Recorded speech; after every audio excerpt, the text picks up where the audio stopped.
The Sign of 4. Chapter 3. In Quest of a Solution. It was 5:30 before Holmes returned. He was bright, eager, and in excellent spirits.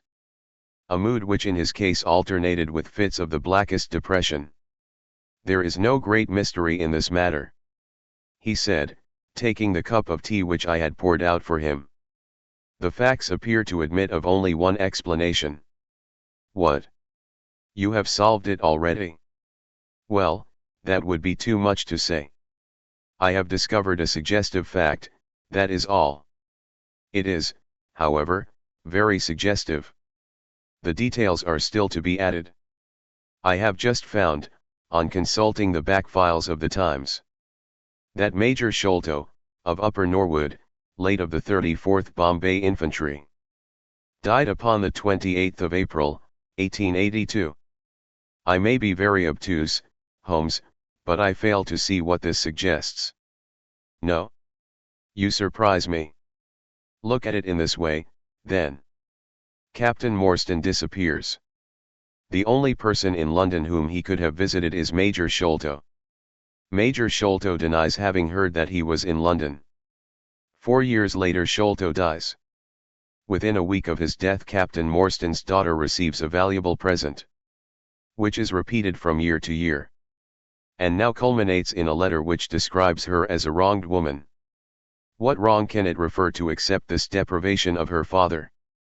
And why should the presents begin immediately after Sholto's death? Unless it is that Sholto's heir knows something of the mystery, and desires to make compensation? Have you any alternative theory which will meet the facts? But what a strange compensation! And how strangely made!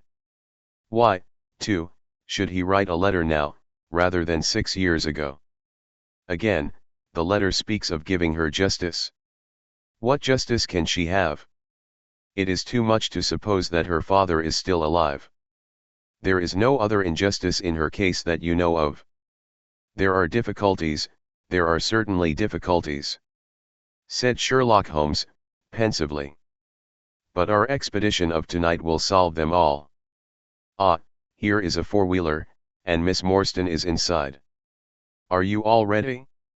Then we had better go down, for it is a little past the hour."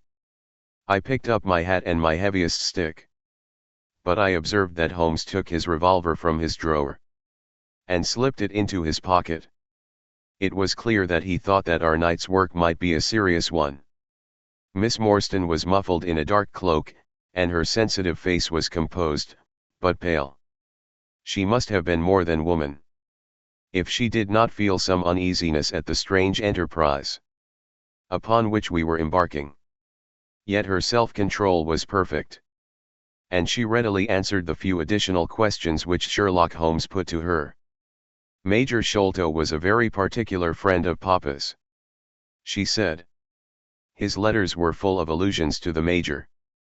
He and Papa were in command of the troops at the Andaman Islands, so they were thrown a great deal together. By the way, a curious paper was found in Papa's desk which no one could understand. I don't suppose that it is of the slightest importance, but I thought you might care to see it, so I brought it with me. It is here." Holmes unfolded the paper carefully and smoothed it out upon his knee. He then very methodically examined it all over with his double lens. "It is paper of native Indian manufacture," he remarked. "It has at some time been pinned to a board. The diagram upon it appears to be a plan of part of a large building, with numerous halls, corridors, and passages. At one point is a small cross done in red ink, and above it is 3.37 from left, in faded pencil writing. In the left-hand corner is a curious hieroglyphic, like 4 crosses in a line with their arms touching.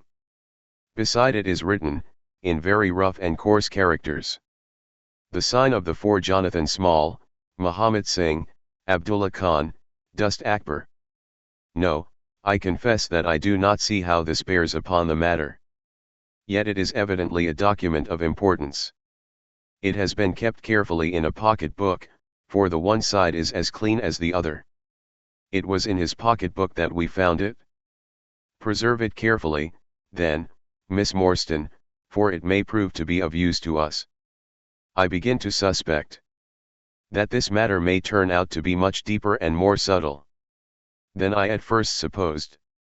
I must reconsider my ideas." He leaned back in the cab, and I could see by his drawn brow and his vacant eye that he was thinking intently. Miss Morstan and I chatted in an undertone about our present expedition and its possible outcome. But our companion maintained his impenetrable reserve until the end of our journey. It was a September evening, and not yet 7 o'clock.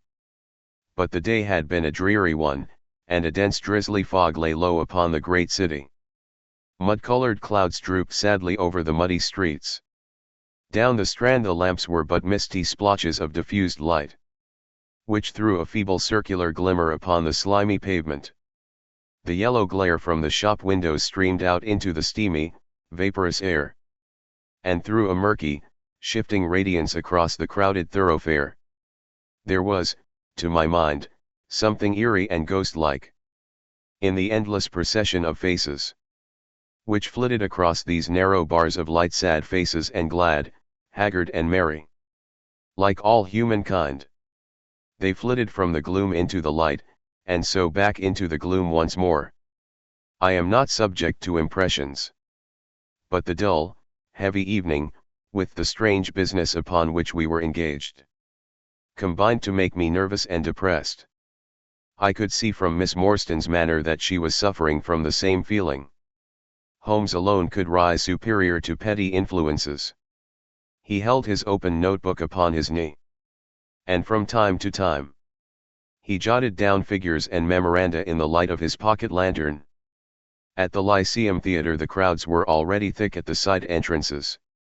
In front a continuous stream of hansoms and four-wheelers were rattling up, discharging their cargoes of shirt-fronted men and beshawled, bediamonded women. We had hardly reached the third pillar, which was our rendezvous, before a small, dark, brisk man in the dress of a coachman accosted us. "Are you the parties who come with Miss Morstan?" he asked. "I am Miss Morstan, and these two gentlemen are my friends," said she. He bent a pair of wonderfully penetrating and questioning eyes upon us. "You will excuse me, miss," he said with a certain dogged manner, "but I was to ask you to give me your word that neither of your companions is a police officer." "I give you my word on that," she answered. He gave a shrill whistle, on which a street Arab led across a four-wheeler and opened the door.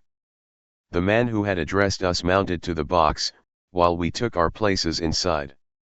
We had hardly done so before the driver whipped up his horse, and we plunged away at a furious pace through the foggy streets. The situation was a curious one. We were driving to an unknown place, on an unknown errand.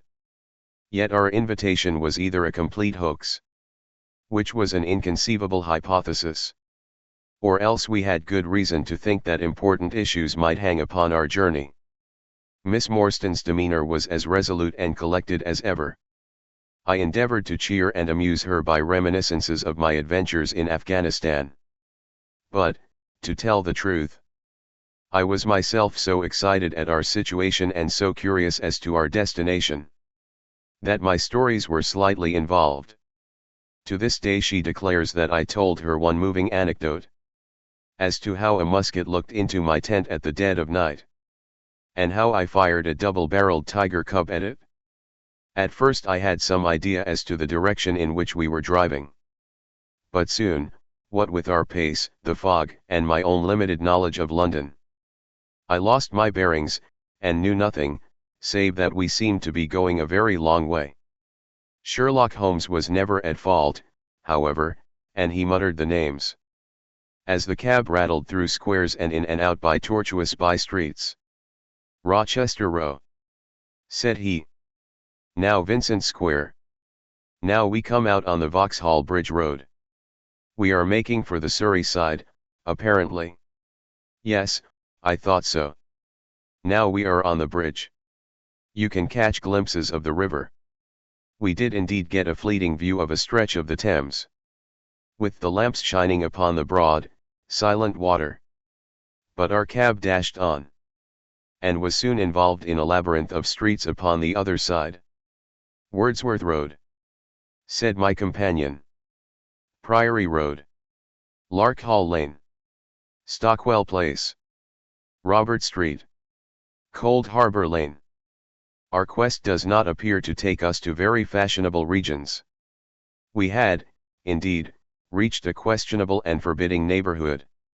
Long lines of dull brick houses were only relieved by the coarse glare and tawdry brilliancy of public houses at the corner.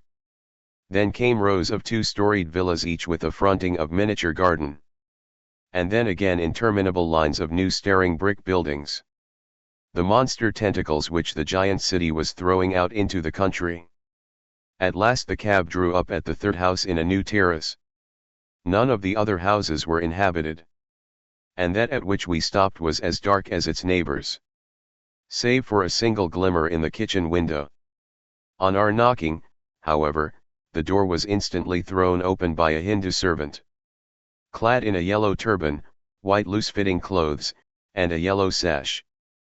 There was something strangely incongruous in this oriental figure, framed in the commonplace doorway of a third-rate suburban dwelling house. "The Sahib awaits you," said he. And even as he spoke there came a high piping voice from some inner room. "Show them in to me, Khidmatgar," it cried. "Show them straight in to me."